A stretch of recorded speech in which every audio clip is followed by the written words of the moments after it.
देखो, बहुत साल गुजार दिए मैंने अपने मन मारते मारते। अब मुझे नहीं रहना इन सब के साथ। आखिर मेरी भी कोई जिंदगी है या नहीं? कब तक तुम्हारे माँ बाप की सेवा करती रहूंगी? आज अंकिता अपने पति उमेश के घर आते ही उस पर बरस पड़ी। क्या बकवास कर रही हो अंकिता? ये फितूर तुम्हारे दिमाग में किसने भर दिया? सोचना भी मत कि मैं अपने परिवार को छोड़ दूंगा। उमेश अंकिता के इस व्यवहार से बहुत हतप्रभ था, क्योंकि आज से पहले अंकिता ने कभी ऐसी बातें नहीं कही। क्यों क्यों नहीं छोड़ सकते इन लोगों को? मैं तुम्हारी पत्नी हूँ और पति पत्नी का रिश्ता सब रिश्तों से ऊपर होता है।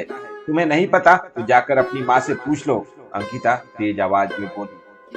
बहू बेटे के झगड़े की तेज आवाज सुनकर कमला जी भी उनके कमरे तक आ गई। क्या बवाल मचा रखा है आज घर में? आखिर बात क्या है जो तुम दोनों इस तरह लड़ रहे हो? कमला जी आंखें तरेरते हुए बोली। कमला जी को देखकर अंकिता उनकी ओर आई और बोली, माँ जी, अच्छा हुआ आप आ गई। आप ही समझाओ अपने बेटे को। मेरी बात तो ये समझते ही नहीं। मैं इनकी पत्नी हूँ तो मेरी खुशी का ख्याल रखना इनका फर्ज है कि नहीं? कह दो इनसे कि चुपचाप मेरी बात मान ले और अलग घर ले ले। अंकिता की बात सुनकर कमला जी सख्ते में आ गई। ये क्या बकवास कर रही हो बहू? तुम्हारा दिमाग तो खराब नहीं हो गया है? क्यों मेरे बेटे को उल्टी पट्टी पढ़ा रही हो?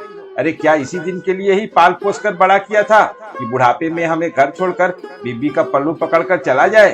क्या कमी है तुझे इस घर में? माँ जी, मुझे 5 साल हो गए आप लोगों के साथ रहते रहते।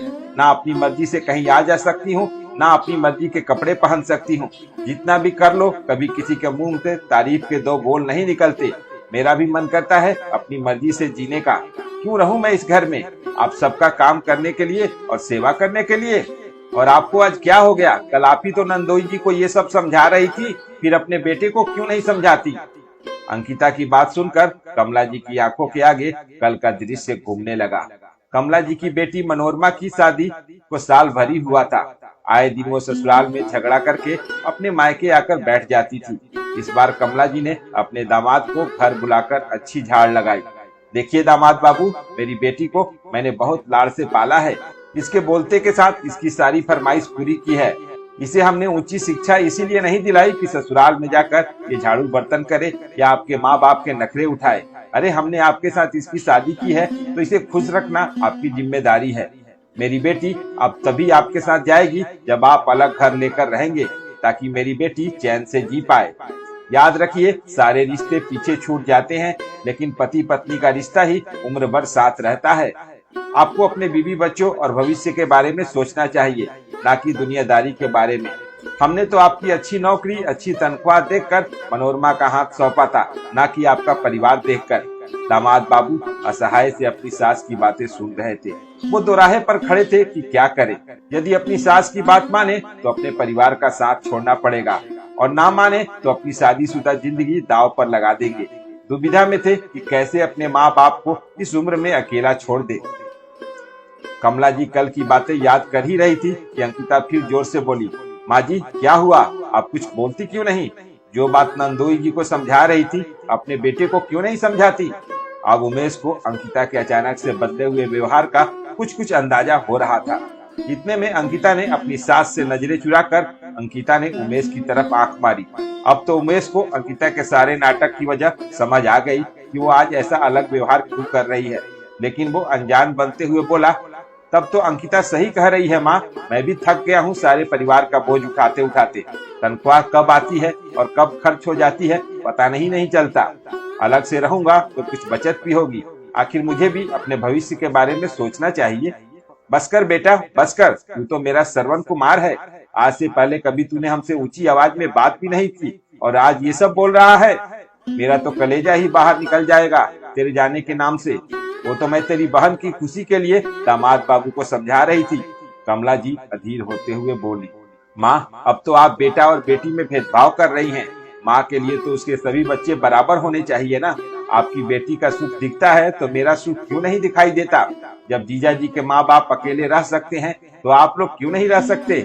मुझे भी तो अपने बारे में कुछ सोचना चाहिए। उमेश संजीदा स्वर में बोला, नहीं नहीं बेटा, ऐसा मत बोल। इस उम्र में तू अपनी माँ को छोड़कर कैसे जा सकता है? तेरे बिना मैं किसके सहारे जीऊंगी? मेरी ही मति मारी गई थी कि मैं अपनी बेटी को समझाने की बजाय दामाद बाबू को उल्टी पट्टी पढ़ा रही थी। मैं समझाऊंगी मनोरमा को और दामाद बाबू से माफी भी मांग लूंगी, लेकिन तू कहीं जाने की बात मत करना बेटा। कमला जी का कलेजा बेटा बहू के जाने के नाम से ही मुंह को आ गया था। वो बिल्कुल बौखला गई थी। कमला जी की आंखों में पश्चाताप के आंसू थे। माँ की ऐसी हालत उमेश और अंकिता से देखी नहीं गई। अंकिता अपनी सास का हाथ पकड़कर बोली, माँ जी हम कहीं नहीं जाएंगे। माँ बाप के बिना भी कोई घर घर होता है क्या? मैं तो बस आपको समझाना चाहती थी कि आप जो कर रही हैं वो गलत है। नंदोई जी सिर्फ दीदी के लिए अपने पूरे परिवार को कैसे छोड़ दे, जबकि उनकी कोई गलती भी नहीं है। ऐसा तो नहीं है कि दीदी के ससुराल वाले उन पर कोई अत्याचार करते हैं। अपनी चंद आजादी के लिए परिवार की जिम्मेदारियों से आजाद होना तो कोई हल नहीं है ना। जिस तरह आपको अपना बेटा प्यारा है, नंदोई जी भी तो किसी के बेटे हैं। आखिर उनके माता पिता किसके सहारे अपनी जिंदगी काटेंगे? परिवार से ही तो घर बनता है ना माँ। तू ठीक बोल रही है बहू। एक माँ होकर भी दूसरी माँ का दुख नहीं समझ पा रही थी।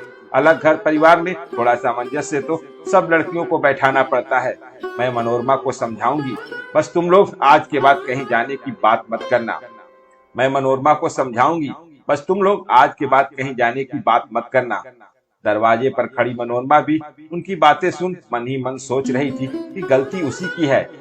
यदि आज उसकी भाभी भी उसकी तरह सिर्फ अपना स्वार्थ और सुख देखती तो उसके मायके की क्या हालत होती। मन ही मन वो निर्णय कर रही थी कि वो भी एक अच्छी बहू और अच्छी पत्नी बनकर दिखाएगी। परिवार के प्रति अपना फर्ज निभाने में अपने पति का साथ देगी, ना कि उनकी राह का रोड़ा बनेगी। दोस्तों, माँ बाप के लिए अपने बच्चों से अलग रहना आसान नहीं होता। एक तरह से देखो तो इंसान धरती का सबसे स्वार्थी जीव है, क्योंकि वो एक आस लेकर अपने बच्चों का पालता पोसता है। तो उसको जरूरत पड़ेगी तो उसके बच्चे उनका सहारा बनेंगे। ये उम्मीद ही माता पिता के जीने का सहारा होती है। लेकिन यदि ये उम्मीद टूट जाए तो इंसान खुद भी टूट जाता है। आपको ये कहानी कैसी लगी कमेंट बॉक्स में जरूर बताइएगा।